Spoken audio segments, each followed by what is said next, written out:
हमारे लिए आज की तिलावत नहमिया की किताब, उसका 8वां बाब, पहली से 7वीं और फिर 12वीं आयत। और जब 7वां महीना हुआ तो बनी इस्राएल अपने अपने शहरों में थे, और सब लोग एक तन होकर उस फराख जगह में जो पानी के फाटक के आगे है जमा हुए। और उन्होंने अज़रा फ़कीह से कहा कि मूसा की शरीयत की किताब लाए, जिसका इस्राएल के खुदावंद ने हुक्म दिया। तब 7वें महीने की पहली तारीख को अज़रा काहिन आदमियों और औरतों की जमात और सब के आगे जो सुनकर समझ सकें शरीयत लाया।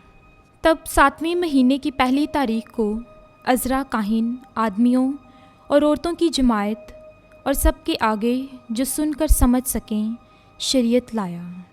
और पानी के फाटक के आगे के मैदान में सुबह से लेकर दोपहर तक आदमियों और औरतों और सब इसहाबे फ़हम के सामने उसमें से पढ़ता रहा। और सब लोग शरीयत की किताब सुनते रहे। और अज़रा फ़कीह एक चौबी मनबर पर, जो इसी काम के लिए बनाया गया था, खड़ा हुआ।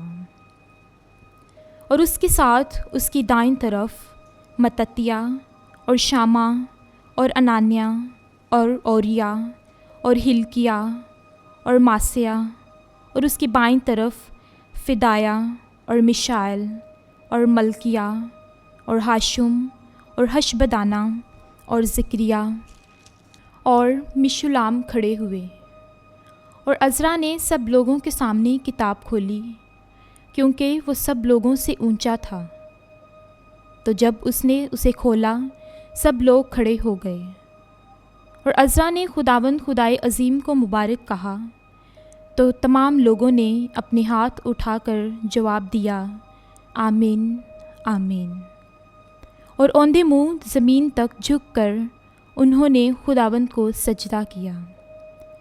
और यशू और बानी और शरीबिया और यामीन और अकूब और शबताई और होदिया और मासिया और किल्तिया और अज़रिया और योज़ाबाद और हानान और फलाया और लावी लोगों को शरीयत समझाते थे।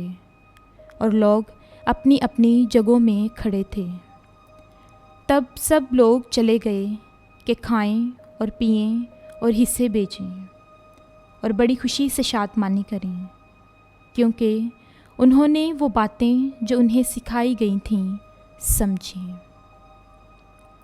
पाकलाम के पढ़े और सुने जाने पर खुदावंद की बरकत हो। खुदा का शुक्र हो।